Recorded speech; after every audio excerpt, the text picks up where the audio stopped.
Selamat pagi, salam sejahtera untuk kita semua. Di sini saya dan teman-teman diskusi saya ingin mempresentasikan hasil daripada diskusi kami pada materi yang telah kami paparkan. Pada mata kuliah perencanaan pembelajaran dengan materi model desain pembelajaran yang diampuh oleh Bapak Dr. Arif Rahman, MPD. Sebelumnya, kami akan memperkenalkan diri terlebih dahulu. Perkenalkan, nama saya Fernando Bregin Tarigan dan teman saya David Sihaan serta Daniel Anugrah Huta Huruk. Baiklah, langsung saja kita mulai presentasinya. Latar belakang. Ada 3 latar belakang dari model desain pembelajaran. Yang pertama itu masyarakat semakin sadar akan pendidikan sebagai unsur penting dalam kehidupan manusia. Yang kedua, manusia memperoleh sebagian besar dari kemampuan melalui belajar. Yang ketiga, pendidikan merupakan bagian yang penting di mana pendidik dituntut untuk mampu mengolah dan melahirkan situasi dan kondisi belajar bagi peserta didik untuk mencapai kemampuan-kemampuan tertentu yang diharapkan. Munculnya keinginan untuk terus mengembangkan pendidikan yang berkualitas memberikan peran penting bagi desain model pembelajaran. Dalam kegiatan belajar mengajar yang bermakna dan menyenangkan, desain pembelajaran menunjukkan pada proses manipulasi atau merencanakan suatu pola atau signal dan lambang yang dapat digunakan untuk menyediakan kondisi belajar yang kondusif bagi peserta didik. Rumusan masalah. Pada dasarnya, uraian tersebut, rumusan permasalahan pada makalah ini adalah: yang pertama, apa pengertian desain pembelajaran? Yang kedua, apa fungsi desain pembelajaran dalam pelaksanaan kegiatan belajar mengajar? Yang ketiga, apa komponen utama dalam desain pembelajaran? Yang keempat, apa saja model-model desain pembelajaran? Tujuan. Berdasarkan rumusan permasalahan tersebut, maka tujuan dari makalah ini diharapkan dapat: yang pertama, memahami pengertian desain pembelajaran. Yang kedua, mengetahui fungsi desain pembelajaran dalam kegiatan belajar mengajar. Yang ketiga, mengetahui apa-apa saja komponen utama dalam desain pembelajaran. Yang keempat, mengetahui model-model desain pembelajaran. Baiklah, langsung saja kita masuk ke pembahasan. Yang pertama, pengertian desain pembelajaran. Menurut para ahli desain pembelajaran, diartikan sebagai berikut. Yang pertama, menurut Smith and Ragan, desain pembelajaran merupakan prinsip-prinsip penerjemahan dari pembelajaran dan instruksi ke dalam rencana-rencana untuk bahan-bahan dan aktivitas-aktivitas instruksional. Yang kedua, menurut Guthrie, mengatakan bahwa model desain pembelajaran adalah suatu pendekatan sistem yang dirancang untuk memfasilitasi pengembangan yang efektif dan efisien dari pembelajaran. Yang ketiga, menurut Prof. Adwi Supratman, desain pembelajaran dapat dimaknai dari berbagai sudut pandang, misalnya sebagai disiplin, sebagai ilmu, sebagai sistem, dan sebagai proses. Yang keempat, menurut Saiful Sagala, desain pembelajaran merupakan proses keseluruhan tentang kebutuhan dan tujuan belajar serta sistem penyampaiannya. Kedua, fungsi desain pembelajaran dalam pelaksanaan kegiatan belajar mengajar. Yang pertama itu ada sebagai acuan atau pedoman dalam pelaksanaan pembelajaran. Yang kedua, menjadikan guru lebih siap dan percaya diri dalam menjalankan tugas mengajar. Yang ketiga, meningkatkan kemampuan guru. Menurut Mardia Hayati, urgensi dan peran desain pembelajaran dalam suksesnya proses belajar mengajar antara lain: yang pertama, agar belajar dapat bermakna dan efektif. Yang kedua, agar bersedia atau termanfaatkan sumber belajar. Yang ketiga, agar dapat dikembangkan kesempatan atau pola belajar. Yang keempat, agar belajar dapat dilakukan siapa saja secara berkelanjutan. Menurut Morrison, Ross, dan Kemp, tujuan dari desain pembelajaran yaitu membuat pembelajaran yang lebih efektif dan efisien dan mengurangi tingkat kesulitan pembelajaran. Saya bernama David Syaan. Kami akan menjelaskan komponen-komponen desain pembelajaran. Pembelajaran merupakan suatu sistem instruksional mengacu kepada pengertian sebagai perangkat komponen yang saling bergantung satu sama lain untuk mencapai tujuan. Belajar mengajar sebagai suatu sistem meliputi sejumlah komponen, diantaranya ada 7. Yang pertama itu ada tujuan pembelajaran, yang kedua ada bahan ajar, yang ketiga siswa yang menerima pelayanan belajar, yang keempat ada guru, yang kelima ada metode dan pendekatan, yang keenam ada situasi, dan yang ketujuh adalah evaluasi kemajuan belajar. Komponen-komponen desain pembelajaran harus diorganisasikan dengan baik agar tujuan pembelajaran dapat tercapai. Guru tidak boleh hanya memperhatikan komponen-komponen tertentu saja, misalnya metode, bahan, dan evaluasi. Tetapi ia harus mempertimbangkan komponen secara keseluruhan. Berbagai persoalan yang bisa dihadapi guru, antara lain ada 4. Yang pertama itu, tujuan-tujuan apa yang ingin dicapainya. Yang kedua, materi pelajaran apa yang harus diberikannya kepada siswa dan siswi. Yang ketiga, metode alat mana yang harus dipakai dalam sistem pembelajaran. Dan yang terakhir, prosedur apa yang akan ditempuh untuk melakukan evaluasi. Proses belajar mengajar secara khusus, guru sangat berperan sebagai pengajar, pembimbing, perantara, sekolah dengan masyarakat, administrasi, dan lain-lainnya. Untuk itu, wajar bila guru memahami dengan segenap aspek pribadi anak didik, seperti ada yang pertama, kecerdasan dan bakat khusus. Yang kedua, prestasi sejak permulaan sekolah. Yang ketiga, perkembangan jasmani dan kesehatannya. Yang keempat, kecenderungan emosi dan karakternya. Yang kelima, sikap dan minat belajarnya. Yang keenam, cita-citanya. Yang ketujuh, kebiasaan belajar dan bekerja, hobi dan penggunaan waktu senggang. Dan yang kedelapan ada hubungan sosial di sekolah dan di rumah. Yang kesembilan ada latar belakang keluarganya. Dan yang ke-10, lingkungan tempat tinggalnya. Dan yang ke-11, sifat-sifat dan kesulitan belajar anak didik tersebut. Model-model desain pembelajaran itu terdiri dari 9 bagian. Yang pertama itu model Dig and Carey. Yang kedua model Assure. Yang ketiga model Gerlach and Ellie. Dan model keempat itu ada model EDI. Yang kelima model Degeng. 6 model PPSI. Yang ketujuh model CAM. Yang kedelapan model ISD atau Instructional System Design.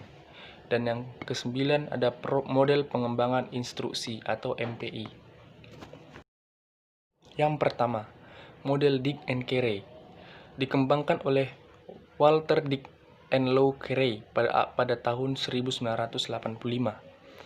Model ini termasuk ke model prosedural. Langkah-langkah desain pembelajaran menurut Dig and Carey adalah ada 10. Kita bahas yang pertama itu mengidentifikasikan tujuan untuk pembelajaran. Yang kedua, melaksanakan analisis pembelajaran. Yang ketiga itu mengidentifikasi tingkah laku masukan dan karakteristik siswa. Yang keempat itu merumuskan tujuan performanisasi. Yang kelima itu mengembangkan butir-butir tes acuan potokan. Dan yang keenam itu mengembangkan strategi pembelajaran. Yang ketujuh itu mengembangkan dan memilih materi pembelajaran. Yang kedelapan, mendesain dan melaksanakan evaluasi formatif. Yang kesembilan itu merevisi bahan pembelajaran. Dan yang terakhir, yang ke-10, merancang dan mengembangkan evaluasi sumatif. Kita masuk yang ke model kedua, model Assure. Model Assure merupakan suatu model yang merupakan sebuah formulasi untuk kegiatan belajar mengajar atau yang disebut dengan KBM, atau disebut juga model berorientasi kelas. Menurut Heinitz et al., pada tahun 2005. Model ini terdiri atas 6 kegiatan, yaitu yang pertama, Analyze Learners. Yang kedua, Stage Objective. Yang ketiga, Select Methods, Media and Material. Yang keempat, Utilize Media and Materials. Yang kelima, Require Learner Participation. Dan yang keenam, Evaluasi and Revise. Yang ketiga itu model Gerlach dan Ely.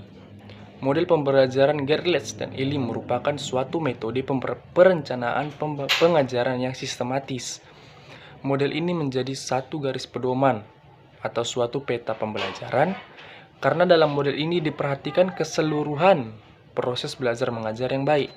Sekalipun tidak menggambarkan secara rinci setiap komponennya, model ini diperlihatkan hubungan antara elemen yang satu dengan elemen yang lainnya, serta menyajikan suatu pola urutan yang dapat dikembangkan dalam suatu rencana untuk mengajar. Rincian komponennya ada 10 bagian. Yang pertama itu Specification of Object. Yang kedua itu Specification of Content. Yang ketiga, Assessment of Entering Behaviors. Yang keempat, Determination of Strategy. Yang kelima itu Organization of Groups. Dan yang keenam, Allocation of Time. Yang ketujuh, Allocation of Space. Yang ke-8, Allocation of Resource.